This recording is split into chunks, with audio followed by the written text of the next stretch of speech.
네, 오늘도 하나님 앞에 나와 예배에 참여하신 모든 성도님들과 유튜브 동영상으로 예배에 참여하시는 모든 성도님들 위해 우리 하나님의 크신 은혜와 평강이 함께하는 복된 시간이 되시기를 바랍니다. 강원도에 산불이 계속 불타가지고 여러모로 참 많은 피해를 내고 있고 이재민도 발생하고 그런 상황인데, 이렇게 비가 내리니까 빈님이라고 말을 하고 싶어요. 예, 빈님이 오시니까 한 방에 끝나는 거야, 이게. 예. 이 산불 끄기 위해서요, 얼마나 많은 차량이 동원되고, 인력이 동원되고, 헬리콥터 장비가 동원되고, 그 많은 것들이 동원돼도 산불을 못 잡더라고. 그런데 하늘에서 내리는 비가 쫙 뿌려지니까 한 방에 해결되는, 와, 이게 은혜다. 사람이 막 노력하고 장비 동원하고 머리 쓰고 뭐 난리를 하는데 안 돼. 그런데 하나님이 하늘에서 쫙 한 번만 이렇게 손을 쓰시면 이게 그냥 끝나는, 이런 걸 은혜의 담비다라는 생각이 들었습니다. 봄이 오는 소리가 이렇게 산골을 넘어서 이렇게 봄이 오는 소리가 들리는데, 우리 동네는 어떤가 해가지고 야밤에 우리가 나가봤죠. 지난 금요일 야밤에 동네 다리 밑에를 가서 이렇게 다리 밑에 봄의 상황을 살폈어요. 화면을 잠깐 보여주면 다리 밑에 사람들이 이렇게 앉아서 술을 마시고 있어요. 저 친구 이름이 정식이요, 정식. 제가 무슨 기도를 했냐면, 술로 된 정식을 마시지 말고 하나님의 말씀을 먹는 정식을 먹는 이 정식 이름을 가진 친구가 되게 해달라고 기도를 했죠. 그랬더니 은혜를 받아가지고 돈을 꺼내잖아. 호주머니에 5만 원권이 이만큼 있어요. 그래, 이 친구가 얼마를 헌금을 했어요. 그래가지고 보니까 돈 10만 원을 헌금한 거야. 5만 원권으로. 이 친구들은 나를 보면 이렇게 헌금을 내고 싶은 마음이 생기는 거예요.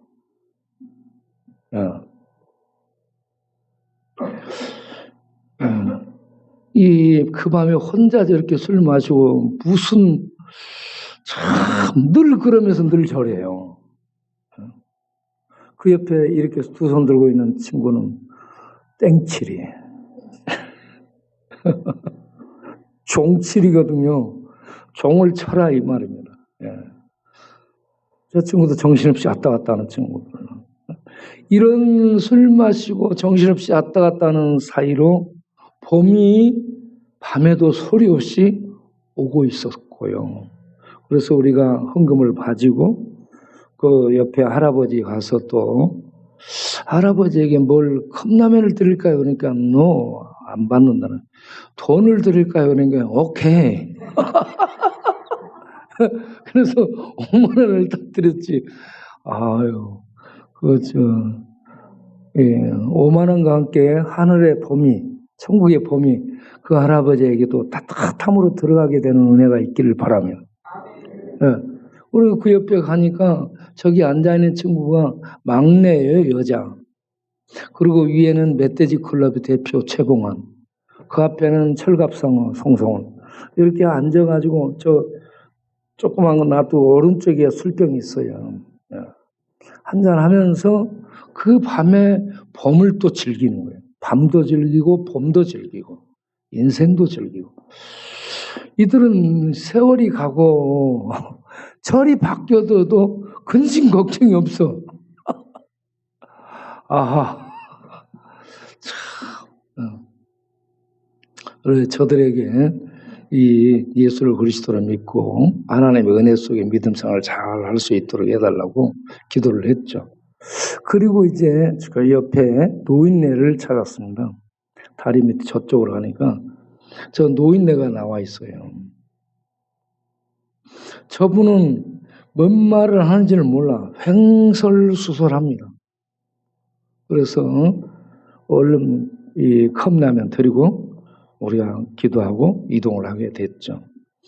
어쨌든 이렇게 나가서 돌아다니며 저 끝부분에 가면 영복 형제가 있는데 전에는 영복 형제가 그 옆에 이렇게 있어가지고 같이 찬송하고 그랬는데 영복 형제가 안 보여요. 네. 그리고 이 돌아오는 길에 우리가 제가 어디 갔다가 또 돌아온 길에 정종 형제 방을 또 가봤어요. 저번에도 가보고 엊그제도 또 가서 이렇게 방을 살펴봤는데 여전히 자물통이 굳게 잠겨져 있는 이런 모습입니다. 이 두 사람이 많이 생각이 나요. 계절이 바뀌어지면서 우리의 앞서 떠나간 정종 또 영복 형제 이들이 이렇게 생각이 나는 그런 밤이었습니다. 그런데 어제 이렇게 우리 최원하 원사님의 셀 모임을 가서 이렇게 보니까 거기에 두 사람이 와 있어요. 두 사람이 갔는데 두 사람이 왔더라. 저 위에가 앉아 있어요. 그래서 이 두 사람은 갔는데 두 사람이 채워지게 돼서 위로가 됐습니다. 저 두 사람 돌아온 두 사람을 위해서 우리 환영의 박수 한번. 같이 이렇게 마주보며 밥을 먹는데 그 같이 먹는 이 짜장면이요 그렇게 맛있을 수가 없어요. 어제 내가 짜장면 한 그릇을 더 먹어버렸잖아요. 그런데 처음에는 짜장면을 조금 줬는데 내가 다시 좀 더 달라 하니까 이번에는 꽃배기를 줘가지고요. 처음에 줄 때 아예 그렇게 주면 괜찮은데 먹고 나는데 꽃배기를 주니까 이걸 다 먹기 부담되잖아. 그걸 혼자 먹느라고. 어쨌든 너무 저분들이 돌아와서 기쁨이었습니다. 이렇게 봄날에 기쁜 소식을 여러분들에게 전해드리는 겁니다. 그러면서 요즘 또 우크라이나의 전쟁 상황이 굉장히 이렇게 마음을 여러모로 심란하게 하고 또 무겁게 합니다. 전쟁이 지금 발발한 지 11일째 되는 것 같은데 우크라이나의 상황을 잠깐 생각해 보겠어요. 우크라이나가 어디에 있는지 지도 한번 보겠어요. 네. 저게 러시아 접경 지역이고 면적이 60만 3,700km 제곱미터고 우리나라의 대한민국의 6배로 큽니다. 세계 제일 큰 나라가 러시아예요. 러시아 다음에 캐나다 다음에 미국 다음에 중국 다음에 브라질 이렇게 되는데 이 러시아가 캐나다보다 2배로 큽니다. 러시아가 그렇게 커요. 그런 러시아의 접경지대 바로 지도를 보겠어요. 바로 저 빨간 건 러시아고 그 노란 것이 우크라이나인데 바로 그 러시아의 턱 밑에가 있어요. 그러면 여기 이렇게 접경지대에 있는 우크라이나를 왜 이 러시아가 공격을 하게 됐는가? 전쟁이 왜 일어나게 됐는가? 그 이유가 뭔가? 한번 생각을 해보겠어요. 보세요. 그 전쟁이 일어나게 넘기고 전쟁이 일어나게 된 이유가 우크라이나가요 나토에 가입하겠다는 것 때문입니다. 나토는 뭐냐 그러면 북대서양 조약기구로 1949년 4월 4일 2차 세계대전은 끝나면서 1949년 4월 4일에 이 12개 나라가 결성하고 그래가지고 지금 현재는 회원국이 30개국 이러한 회원국으로 연합체인 이런 동맹국 연합체인데 이게 함께 어떤 소속된 그런 회원국 나라가 공격을 받으면 그 지원해서 함께 전쟁을 치르는 이러한 방어를 해주겠다는 것이죠. 이런 이 나토의 출범 목적이 전후 2차 대전 후에 러시아가 유럽 쪽으로 확장해 내려가는 것을 견제할 목적으로 설치한 그러한 연합기구라는 얘기입니다. 여기에 우크라이나가 가입을 하면 러시아의 바로 목 밑에 서방의 칼이 들어오게 되는 거예요. 그렇기 때문에 이 러시아는 유럽으로 나가려는 발판을 마련하려는데 이 우크라이나를 통해서 서방이 들어와서 러시아를 견제하게 되면 굉장히 괴롭게 되거든요. 그렇기 때문에 여기에서 정의라는 것이 생각이 되게 되는 거예요. 러시아의 정의는 뭐냐? 힘을 가지고 우크라이나를 제압하는 겁니다. 그래서 우크라이나가 어떻게 하든지 이 나토에 가입하는 것을 막고자 하는 거죠. 지금 사망자가 1207명이나 발생해요. 이주민도 이렇게 많이 발생을 했습니다. 자, 우크라이나. 그럼 우크라이나의 정의는 무엇일까? 러시아의 정의는 무엇일까? 러시아의 정의는 우크라이나를 제압하고 나토 가입을 막는 것이 러시아의 정의예요. 우크라이나는 정의가 지금 공격을 받고 있는 러시아 공격을 받고 있는 나라를 지키는 것이고 국민의 생명을 지켜내는 것 이게 우크라이나의 정의입니다. 정치인들은 그 시대의 가치를 권력을 쟁취해서 실현하고자 하는 이게 정의예요. 정치인들의 정의. 그래서 정치인들은요, 누가 권력을 잡아도 다 옳다고 얘기합니다. 자기가 옳은 거야. 이쪽도 옳고 저쪽도 옳고. 자기의 가치들이 있어요. 그 가치를 실현하는 것을 정의라. 이렇게 생각하라고. 그래서 제가 마이크 샌델의 정의란 무엇일까? 또 이 책을 여기저기를 살펴봤어요. 그 정의에 대한 정의를 아리스토텔레스의 말을 인용해서 이렇게 합니다. 사람들에게 그들이 마땅히 받아야 할 것, 상이면 상, 벌이면 벌이에요. 네. 마땅히 받아야 될 것을 주는 것이 정의다. 철인 아리스토텔레스가 그렇게 얘기했고 칸트는 각자 좋은 삶을 선택할 수 있도록 개인의 자유가 존중되는 정의로운 사회를 실현하는 것이 정의다. 이렇게 얘기를 하는 거예요. 자유를 존중하는 거예요. 그 다음에 샌델은 뭐라고 얘기했냐? 우리가 소중히 여기는 것들. 예를 든다면 소득, 부, 의무, 권리, 공직, 영광 이런 것들을 올바르게 분배하는 것이 이 시대의 정의다.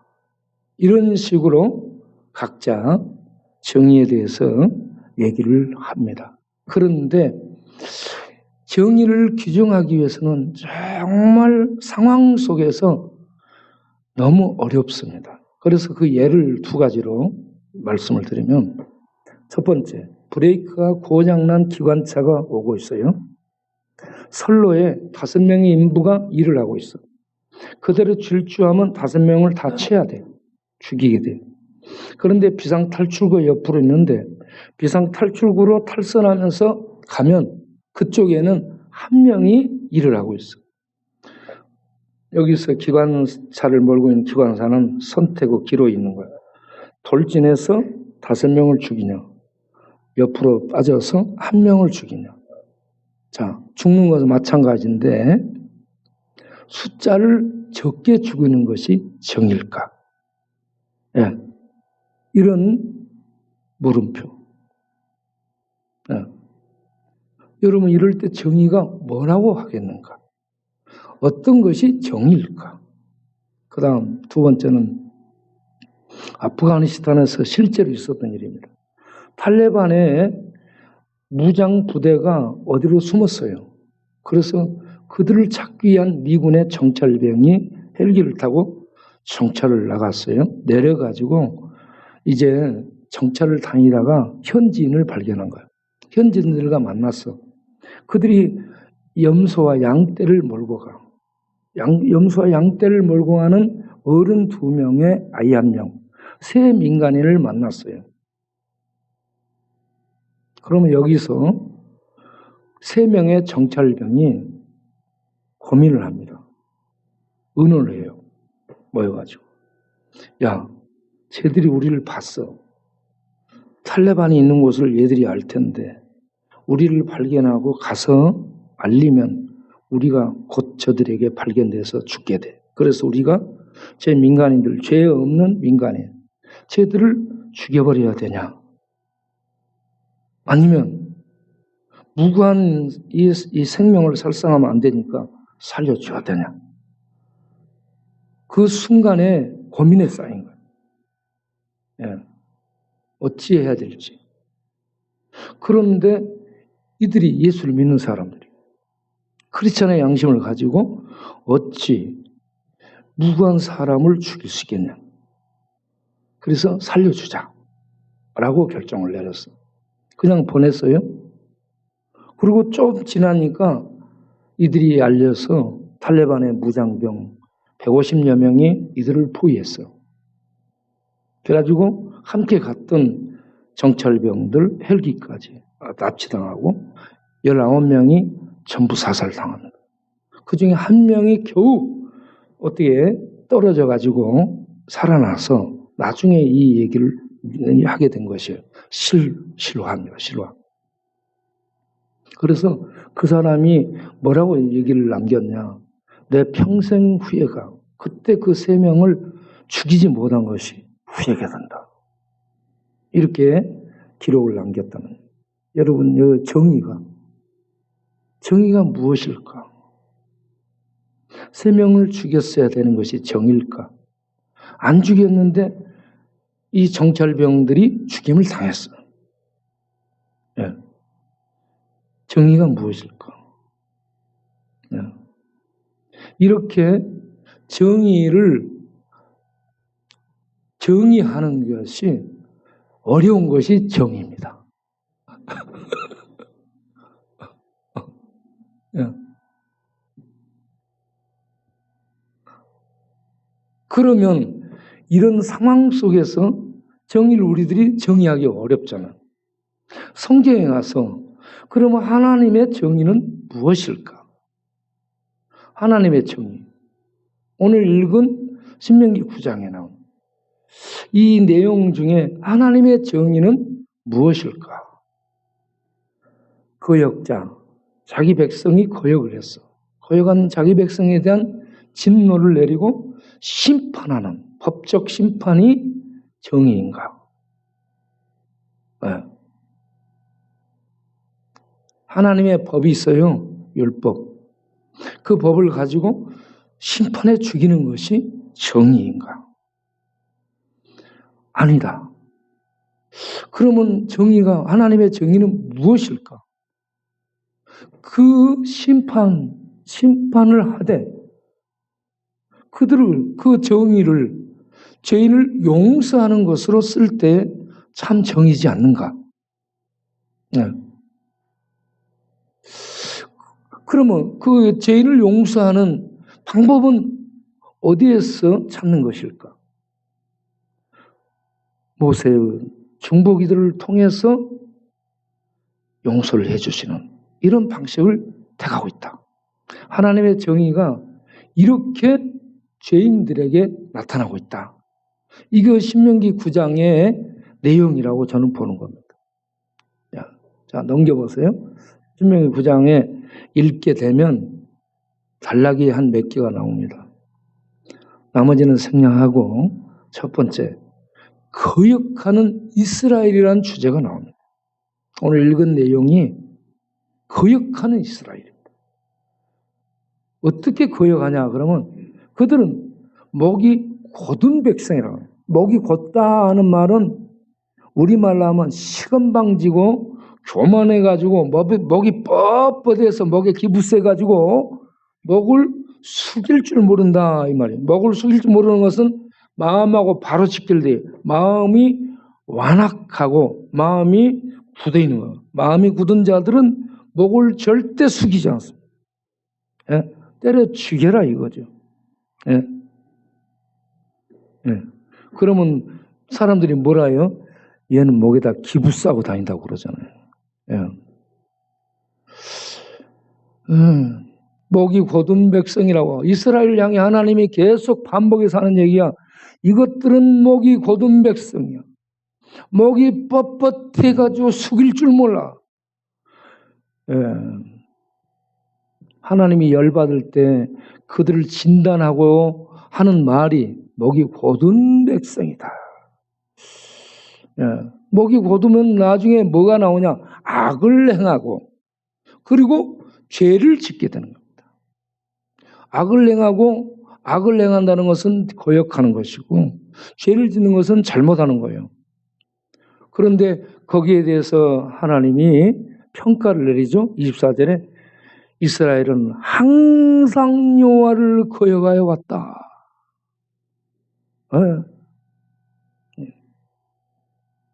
항상 거역하여 왔다. 야, 이것이 이스라엘의 모습이라는 얘기죠. 그러니 하나님 화 안 내겠어요? 말을 안 들어 아들이. 그러면 어때요? 화가 나 있죠. 예. 그런 상태예요 지금. 그러면 여기 거역이라는 단어 잠깐 살펴보겠어요. 거역하다라는 히브리어가 말합니다. 말아. 거역하지 마라. 야 이놈아 말 좀 들어봐라. 예? 마라. 이게 거역하다예요. 마라의 기본 의미가 맛이 쓰다 이 말입니다. 맛이 쓰다, 쓰게 하다 이런 의미를 가지고 있어요. 그래가지고 이것을 실제로 적용하게 되면 거슬려 반역하다, 거슬려 누구누구에게 불순종하다 이런 뜻이 되는 거고 불순종함으로 배반하다, 반역하다, 반항하다 이런 뜻으로 나타나게 되는 겁니다. 결국은 하나님께 불순종하고 반항하고 배반했다 하는 얘기입니다. 그러면 하나님께 그러겠다면 하나님의 결과 어떻게 하셨다? 대노하셨다.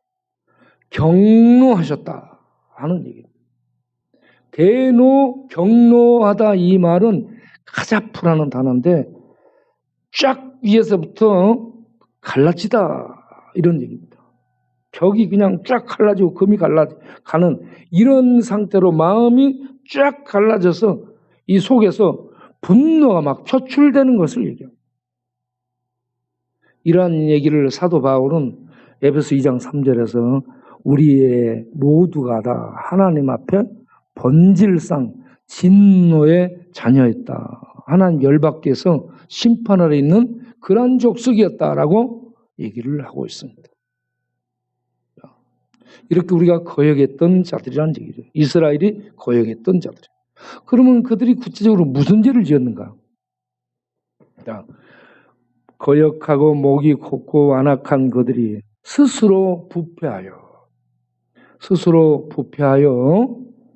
부패하다는 얘기는 썩었다는 얘기입니다. 자기를 위하여 우상을 만들었다. 우상을 만든 것이 죄입니다. 구체적으로. 뭐라고 얘기해요?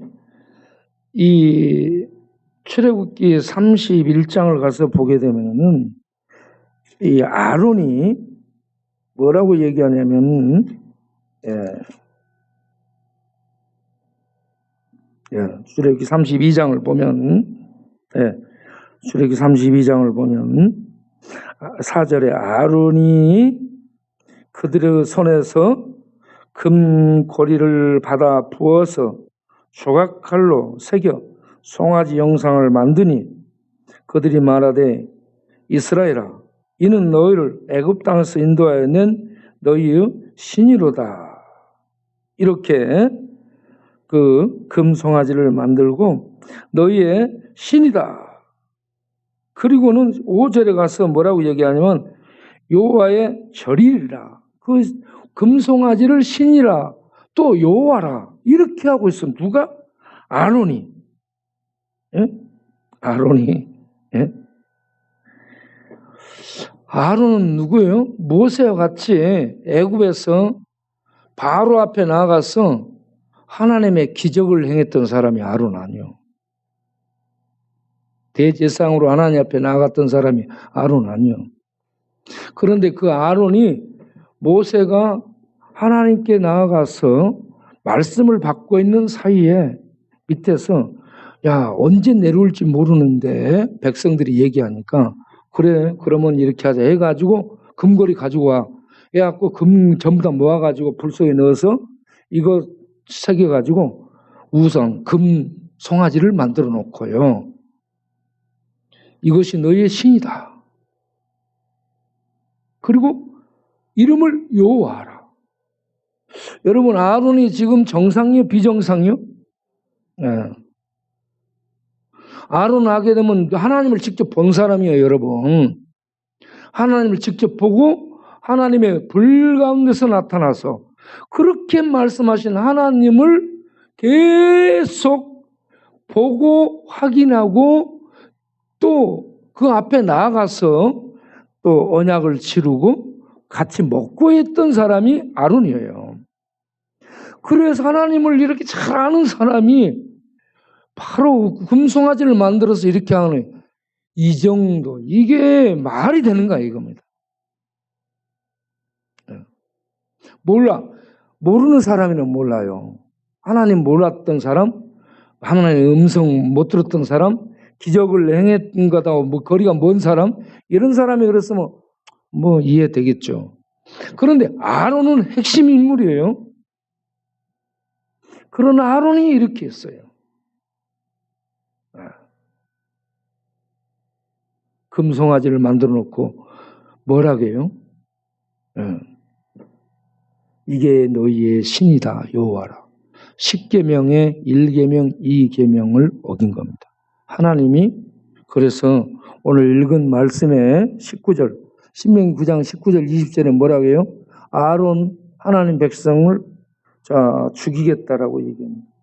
19절 여호와께서 심히 분노하사 너희를 멸하려 하셨으므로 이스라엘 백성을 죽이려 했고 그리고 아론을 지목하죠. 20절 여호와께서 또 아론에게 진노하사 아론을 대상으로 진노했어요. 그를 멸하려. 멸한다 이 말은 파괴하다, 죽이다 이 말입니다. 아론을 주목해서 파괴하고 죽이겠다 했습니다. 그러니까 하나님이 얼마나 지금 화가 나셨는가 하는 것을 보여준 부분. 자, 이때에 그 다음 보면은 모세가 뭘 하는가 하는 것이 나오죠. 모세가 어떻게 행동하는가. 두 가지를 합니다. 하나는 하나님께 받아 가지고 내려온 10계명 돌판을 그들에게 던져 깨뜨리죠. 그 돌판을 깨뜨리는 행위가 뭘 의미해요? 그들이 하나님의 언약을 깨뜨렸다. 이것을 돌판을 던져 깨뜨림으로 보여준 겁니다.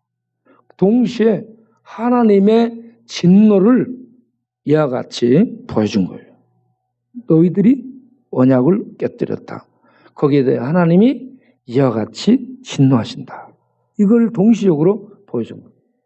그리고 두 번째는 그들이 만든 송아지. 그들이 만든 송아지를 신이라 했고요, 여호와라 했거든요. 여러분, 하나님은 불 가운데 나타났죠. 이번에 산불 봤죠. 산불 난 곳에 전부 다 타버렸어요. 그런데 하나님은 불 가운데 나타나는데 불 가운데 거하시며 타지 않습니다. 여러분, 생존하시는 하나님은 불 가운데 거하시며 불이 태우지를 못하고 불 가운데 거하시며 초월적 존재, 인간이 접근할 수 없는 초월의 거룩 속에 거하시는 신이시죠. 그러면서 모든 걸 소멸시키는 불이시죠. 이 거룩하신 하나님과 얼마나 금송아지 신이 다른가를 모세가 보여주는 거예요. 너희들이 신이다 여호와라 한 그걸 갖다가 불살라요. 불살으니까 이게 불태워지는 거야. 그래가지고 다 녹여가지고 찍어서 빻아가지고요 가루로 만들어버려. 가루로 만들어서 시냇 물에 흘려보내니까 떠내려가. 그 물을 그들에게 전부 마시라는 거예요. 자, 이 모세 행위 속에서 뭘 볼 수 있어요? 너희가 만들어 놓고 신이라고 하는 우상 금송아지는 신이 아니야. 이와 같이 아무것도 아니야. 빻아 가루로 만들어 가지고 물에다 이렇게 흘려보내면 떠내려가는 아무것도 아니야. 그리고 또 하나는 그 빻아서 떠내려가는 물을 마시라고 했잖아요. 뭔 말이야? 너희들이 말이야 이렇게 이 가루로 빻아서 이 갈아 마셔도 시원찮을 놈들이야. 네? 동시에요. 하나는 이게 우상 아무것도 아니라는 걸 보여주는 것이고, 또 하나는 니네들이 이런 것을 신이라고 하는 니네들은 갈아 마셔도 시원찮을 놈들이야. 이런 얘기예요. 그래 출애굽기 32장 20절을 보면은 그들 전부 그 물 마시게 합니다. 그 물 마시면서 뭘 생각했을까요? 야, 응? 내가 이와 같이 갈아 마셔도 시원찮을 놈이 없구나. 죽어 마땅할 놈이 없구나. 이걸 깨닫지 않겠어요? 예. 자, 그 다음을 보세요. 이렇게 하나는 하고 부패하다는 단어가 잠깐 설명하면 멸망시키다, 파괴시키다 뜻으로 스스로 멸망시키는 것을 부패하는 거예요. 예. 인간의 죄와 거역은 스스로를 파괴하고 멸망시키는 결과를 가져오게 된다는 것. 칼빈은 이것을 인간의 죄로 말미암아 죽은 상태가 되어 있는 것을 전적 무능력이라, 전적 부패라라고 얘기를 했어요. 그래서 인간 스스로는 죽어 있고 완전히 부패에 썩어 있기 때문에 스스로를 구원하고 스스로를 깨끗하게 할 수 있는 능력이 전혀 없어요. 그래서 하나님의 은혜가 아니면 살 수 없는 그런 이 전적 부패한 존재가 인간입니다. 그러한 우리를 긍휼에 풍성하신 하나님이 그리스도를 믿기 위해서 살려주셨다는 얘기입니다. 이 은혜를 우리가 받아들이기를 바랍니다. 그리고 모세는 두 번째 행위가 하나는 우상을 갈아 마시게 하고 두 번째는 중보기도를 드리는 겁니다. 모세의 중보기도. 하나님께 나아가서 슬프도소이다. 이 백성이 자기들 위하여 금신을 만들었사오니 큰 죄를 범하였나이다. 그 다음, 그러나 이제 그들의 죄를 사하시옵소서. 그렇지 아니하면 원하건대 주께서 기록하신 책에서 내 이름을 지어버려 주옵소서. 출애굽기 3:2 출애굽기 3장 3:2절까지 나오는 모세의 중보기도. 이러한 기도를 들었는데 하나님이 19절에 반복하죠. 그때 하나님이 내 기도를 들어주셨고, 아론을 위해서 하나님이 진노하시니까 아론을 위해서 하나님께 용서를 빌었더니 그 기도를 들어주셨고, 이렇게 기도를 들어주셨다는 얘기입니다. 하나님은 모세를 이스라엘의 중보자로 세운 거예요. 모세는 중보자로 서 있어요. 하나님과 인간 사이의 중보자가 예수입니다. 하나님과 이스라엘 사이의 중보자는 모세. 모세는 하나님과 인간 사이를 중보하는 예수 그리스도의 모형입니다. 그래서 모세의 중보 기도를 들으신 하나님이 이스라엘을 용서합니다. 그래서 이 신명기 9장을 보게 되면 앞부분에 무슨 얘기가 나오면 너희가 그 땅을 얻은 것이, 이걸 다시 말하면 천국을 얻은 것이, 너희들이 구원을 받은 것이 너희의 의로움으로 얻은 것이 아니요. 이 얘기가 계속 반복돼요. 너희의 의로움이나 너희의 옳은 것으로 그 땅을 얻게 된 것이 아니요. 하나님이 아브라함과 이삭과 야곱과 언약을 지키러 그 땅을 준 거라. 언약을 이행하기 위해서 하나님이 그렇게 그 땅을 준 것이다. 이게 예수 그리스도를 통해 새 언약을 맺죠. 그 말이 뭐냐? 우리들이 의롭고 우리들이 올바르고 우리들이 깨끗해서 구원 곧 천국 생명을 얻게 된 것이 아니고 언약을, 아들 예수를 믿으면 구원해 주신다. 이 언약을 지키기 위해서 하나님은 언약을 신실하게 이행하시기 위해서 구원을 베푸시는 분이시라는 얘기입니다.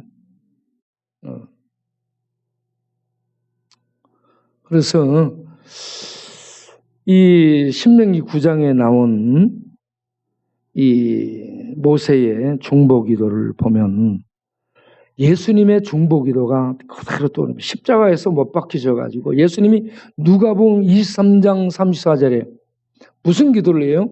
아버지여 저들을 용서해 주옵소서. 저들은 자기 하는 것을, 자기 하는 짓을 알지 못하나이다. 중보 기도를 합니다. 이 중보 기도에 대해서 이사야가 예언을 해놨어요. 이사야 53장 12절을 보게 되면 그러나 그는 많은 사람을 위하여 죄를 담당하며 범죄자를 위하여 기도하였느니라. 범죄자, 죄인들을 위해서 십자가에서 중보 기도를 하는 겁니다. 십자가에서 죄를 담당하는 그 어린 양으로 희생 제사를 드릴 뿐만이 아니고 죄를 용서해 달라는 대제사장의 기도를 드린 것이다 하는 얘기입니다. 이러한 예수 그리스도의 희생 제사와 예수 그리스도의 중보 기도를 들으시고 우리 하나님은 죄인들에게 베푸실 진노를 거두시고 자비를 베푸셔서 용서해 주셨다. 이것이 하나님의 공의와 하나님의 정의인 줄로 믿습니다. 하나님 공의와 십자가에서요, 진노함으로 죽이심으로 나타나 죄에 대한 처벌로 나타나요. 정치인들은 정의를 말해. 내가 이렇게 하겠다. 그런데 정의를 말하는 인간들이 그 정의를 자기가 시행을 못해요. 하나님은 심판을 베푸셔. 심판하는데 그 심판의 칼을 자기가 맞습니다. 예. 이게 하나님의 옳음을 나타낸 십자가의 모습입니다. 하나님의 옳음은 법대로 처리하는 거예요. 그런데 그 법을 자기에게 적용해 자기가 죽어. 그러면서 죄인을 살려내잖아요. 이 하나님의 공의로운 정의, 이 공의 속에 하나님의 무한한 사랑과 자비가 담겨져서 우리 죄인들에게 나타나고 있습니다. 그런데 정치인 어느 누구도 상황 속에서 상황화된 시대의 상황 속에서 그때그때마다 정의가 달리 진단이 돼. 인간 세계에서 정의로움은 한마디로 정의할 수 없습니다. 상황마다 달라요, 다. 그래서 샌들도 정의를 못 내려요. 예. 그러면 우리는 성경에서 하나님의 정의를 찾아야 돼요. 하나님의 정의는 죄인을 심판하는 것 정의입니다. 그런데 그 심판의 칼을 자기가 맞고 죄인을 살려주는 것. 이게 하나님의 사랑의 정의예요. 정의가 사랑이 없기 때문에 폭력으로, 보복으로, 응징으로 나타나죠. 하나님은 정의를 시행하는데 사랑으로 행하기 때문에 죄인들이 살아남습니다. 죄인들이 살아나게 되는 거예요. 죄인을 살리는 정의를 행하는 이 하나님의 정의가 참 정의인 줄로 믿습니다. 이 하나님의 십자가에 나타난 사랑을 담은 정의로 말미암아서 우리 죄인들이 살 수 있게 되었어요. 나는 여기에서 하나님께 대한 감사, 찬양이 나오게 되었습니다. 그러면 이제 우리는 어떻게 해야 될까? 이 하나님이 행하신 정의를, 십자가에서 이루신 정의, 사랑으로 말미암은 정의를 받아들이셔서 죄에서 벗어나고 하나님 앞에 나아가는 축복을 얻는 백성이 되기를 바랍니다. 그러면 이 정의로운 정의를, 하나님의 정의를 우리가 갖고 우리만 누리고 있어야 되는가? 이게 아니죠. 그래서 예수님이 뭐라고 얘기해요? 마태복음 28장 18절 19절에 가서 모든 족속, 세상 모든 만민으로 제자를 삼아 아버지, 아들과 성령 이름으로 세례를 주고 내가 너에게 분부한 복음을 가르쳐서 그걸 받아들이고 지키고 살 수 있도록 해라. 복음을 맡깁니다. 복음을 전함으로 하나님의 공의의 정의를, 하나님의 사랑의 정의를 시행하도록 교회에 복음을 맡겨서 내보내고 있습니다. 여기는 정치적 정의, 경제적 정의, 사회적 정의, 이것이 아닌 구원론적 정의를 가지고 세상을 향해 나가라.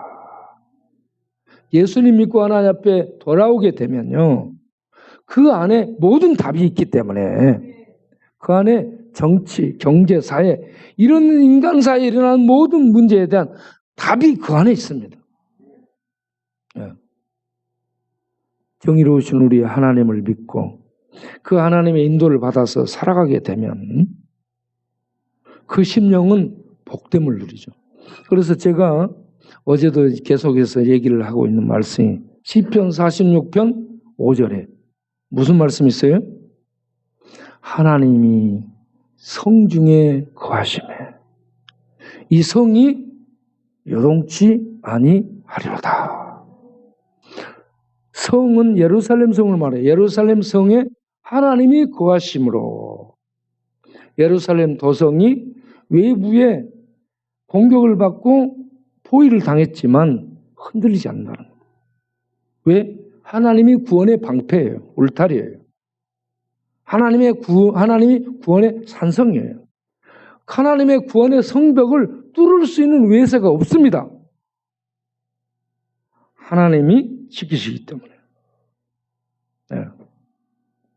그래서 성이 흔들리지 않은 것처럼 이 세상은 코로나 재앙이 계속되고 이런저런 지진, 쓰나미 계속되고 전쟁 이런저런 일들이 계속 터지고 산불, 이재민 발생, 전쟁으로 사상자 발생, 피난민 발생, 요동하고 지각 변동이 일어나고 난리예요. 그렇지만 예수님을 믿어서 하나님이 그 안에 거하는 사람은 예루살렘 성이 요동치 않은 것처럼 사내립 군대, 아수르 군대가 겹겹이 포위하고 공격해도 흔들리지 않았던 것처럼 이 땅에서 예수님 믿고 사는 사람은 하나님이 와 계시기 때문에 세상의 재앙과 재난과 전쟁과 많은 이런저런 환난이 겹겹이 휘몰아치고 질병이 강타하고 죽음이 쳐들어올지라도 하나님이 거하시는 심령은 안전지대에 있는 줄을 믿으시기 바랍니다. 공의의 하나님, 사랑으로 공의를 이행하신 정의로우신 그 하나님이 왕으로 계시며 그 백성과 하신 언약을 반드시 이행하시기 때문에 예수를 믿는 자를 반드시 구원하신다는 이 언약을 이행하는 전능하신 하나님이시기 때문에 안전할 줄로 믿습니다. 내가 세상 끝날까지 항상 너희와 함께하리라. 세상이 끝날 때까지 하나님 백성에게 하나님이 함께하셔서 구원을 이루시고 구원을 지키시고 구원 안에 들어가도록 인도하신다는 얘기입니다. 하나님은 살아있는 신이시죠. 가루로 빻아서 물에다 마셔버리는 이런 것이 아니고 불 가운데 계시는 살아계신 영원 자존하신 신이십니다. 그분이 우리 믿는 성도를 지키실 겁니다. 예. 이 하나님을 믿는 믿음으로 이 땅에서 남은 생애 동안 하나님의 사랑의 정의를 이행하는 능력을 발휘하는 우리 성도들이 되시기를 바랍니다. 기도하겠습니다.